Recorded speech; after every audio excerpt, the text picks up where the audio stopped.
സംസ്ഥാനത്ത് ഏറ്റവും സുരക്ഷാ ക്രമീകരണങ്ങളുള്ള ഒരു ജയിൽ തന്നെയാണ് കണ്ണൂർ സെൻട്രൽ ജയിൽ. കാരണം വലിയ കേസുകളിലെ കുറ്റവാളികൾ, കേരളം ശ്രദ്ധിച്ചിട്ടുള്ള കേസിലെ കുറ്റവാളികളെയൊക്കെ പാർപ്പിച്ചിരിക്കുന്ന ഒരു സെൻട്രൽ ജയിലാണ് കണ്ണൂർ സെൻട്രൽ ജയിൽ. അത് കണ്ണൂർ പള്ളിക്കുന്നത്താണ് ഈ സെൻട്രൽ ജയിൽ സ്ഥിതി ചെയ്യുന്നത്. ഈ പള്ളിക്കുന്നിൽ ഈ കാണുന്നതാണ്, ഇതിൻ്റെ ഗൂഗിൾ മാപ്പിൽ നമ്മൾ നോക്കിയാൽ ഈ കാണുന്നതാണ് സെൻട്രൽ ജയിലിൻ്റെ ഒരു ദൃശ്യം.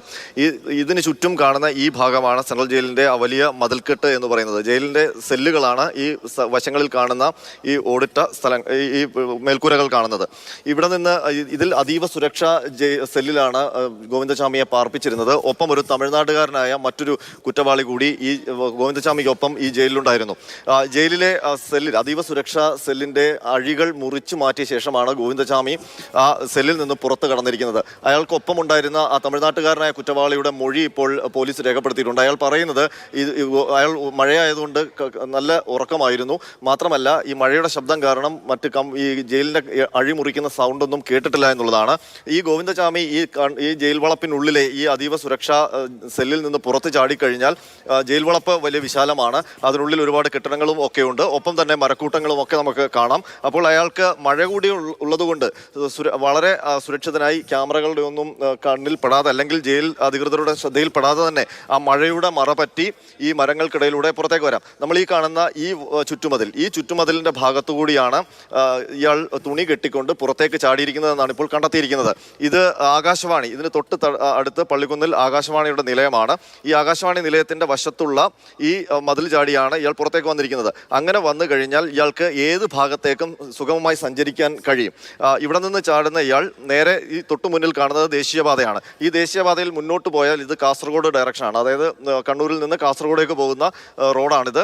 ഇങ്ങോട്ട് പോയാൽ കണ്ണൂർ ടൗണിലേക്കും ഒപ്പം തലശ്ശേരി പോലുള്ള മറ്റു സ്ഥലങ്ങളിലേക്കും എങ്ങോട്ട് വേണമെങ്കിലും, കണ്ണൂർ ടൗണിലേക്ക് വന്ന് എങ്ങോട്ട് വേണമെങ്കിലും പോകാൻ പറ്റുന്ന ഡയറക്ഷനാണ് ഇത്.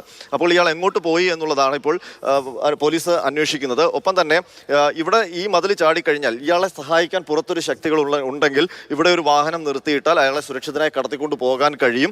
ഈ പള്ളിക്കുന്ന് കഴിഞ്ഞാൽ മുന്നോട്ട് പോയി കഴിഞ്ഞാൽ പിന്നീട് വളപട്ടണം പാലവും ഒക്കെയാണ്. അവിടെ നിന്നും വളരെയധികം എങ്ങോട്ട് വേണമെങ്കിലും കണ്ണൂരിൻ്റെ ഉൾസ്ഥലങ്ങളിലേക്കൊക്കെ പോകാനുള്ള റോഡുകളുണ്ട്. മാത്രമല്ല കണ്ണൂർ പള്ളിക്കുന്നിൽ ജയിലിൽ നിന്ന് ചാടിക്കഴിഞ്ഞാൽ അയാൾക്ക് വേണമെങ്കിൽ ബൈ റോഡുകൾ കടന്ന് കർണാടകയിലേക്ക് പോകാനുള്ള സാധ്യതയും മുന്നിൽ കാണുന്നുണ്ട്. അതുകൊണ്ട് തന്നെയാണ് ഇപ്പോൾ തമിഴ്നാട് പോലീസുകൾക്കും നിർദ്ദേശം നൽകിയിരിക്കുന്നത്. ഏതായാലും പോലീസ് ഈ ഭാഗത്തുള്ള CCTV ദൃശ്യങ്ങൾ പരിശോധിക്കുകയാണ്. ഇവിടെ നമുക്ക് കാണാം, ഈ ജയിൽ മതിൽ ചാടിക്കഴിഞ്ഞാൽ തൊട്ടടുത്ത് വലിയ കെട്ടിടങ്ങൾ ഒന്നുമില്ല, അവിടെ മരക്കൂട്ടവും അവിടെ പറമ്പുകളും ഒക്കെയാണ്. അപ്പോൾ ഇതിൻ്റെ എവിടെയെങ്കിലും ഒളിച്ചിരിക്കുന്നുണ്ടോ എന്നുള്ള കാര്യവും പോലീസ് അന്വേഷിക്കുന്നുണ്ട്. പക്ഷെ ഒരു കാര്യമുള്ളത്, രാത്രി 1 മണിക്ക് ശേഷം, പുലർച്ചെ 1 മണിക്ക് ശേഷം ഇയാൾ ജയിൽ ചാടി എന്നാണ് ഇപ്പോൾ അന്വേഷണത്തിൽ ഒരു അനുമാനത്തിലെത്തിയിരിക്കുന്നത്. പക്ഷേ ജയിലധികൃതർ ഏതാണ്ട് 5 മണിക്കൂറിന് ശേഷമാണ് ഇയാൾ രക്ഷപ്പെട്ടു എന്നുള്ള വിവരം അറിയുന്നത്. അപ്പോൾ മതിയായ സമയം, സംസ്ഥാനം തന്നെ വിടാനുള്ള മതിയായ സമയം ഗോവിന്ദചാമിക്ക് ലഭിച്ചു കഴിഞ്ഞു എന്നുള്ളതാണ് വലിയ ആശങ്കയുണ്ടാക്കുന്ന കാര്യം. 7 മണി കഴിഞ്ഞതിന് ശേഷമാണ് പോലീസിന് വിവരം ലഭിക്കുന്നത്. അപ്പോൾ മാത്രമാണ് പോലീസ് ഇപ്പോൾ രംഗത്തിറങ്ങിയിരിക്കുന്നത്. നിലവിൽ ഇപ്പോൾ നമ്മൾ ക്രമസമാധാന ചുമതലയുള്ള ADGP H വെങ്കടേഷുമായി സംസാരിക്കുമ്പോൾ അദ്ദേഹം പറയുന്നത് വലിയ ഒരു അന്വേഷണ സംഘത്തെ തന്നെ സംസ്ഥാന വ്യാപകമായി നിയോഗിച്ചിട്ടുണ്ട് എന്നുള്ളതാണ്.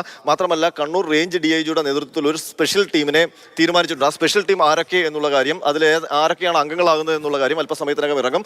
അതിനൊപ്പം തന്നെ പൊതുജനങ്ങളെ കൂടി ഈ അന്വേഷണത്തിൽ ഭാഗമാക്കുകയാണ്. അതിന്റെ ഭാഗമായി ഗോവിന്ദചാമിയുടെ ചിത്രം ഇപ്പോൾ തന്നെ, ഏറ്റവും പുതിയ ചിത്രം ഇപ്പോൾ തന്നെ പുറത്തു വന്നിട്ടുണ്ട്.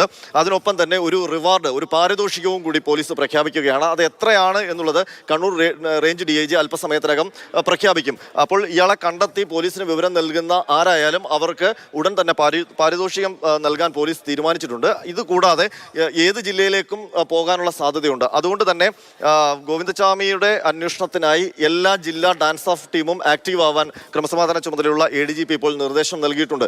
അപ്പോൾ എല്ലാ ജില്ലകളിലും ഈ അന്വേഷണം വ്യാപകമാകുന്നു. എല്ലാ ടൗണുകളിലും ഉള്ള റെയിൽവേ സ്റ്റേഷനുകളിലും ബസ് സ്റ്റാൻഡുകളിലും അന്വേഷണം വ്യാപകമാകുന്നു. ഇതുകൂടാതെ കണ്ണൂരിൽ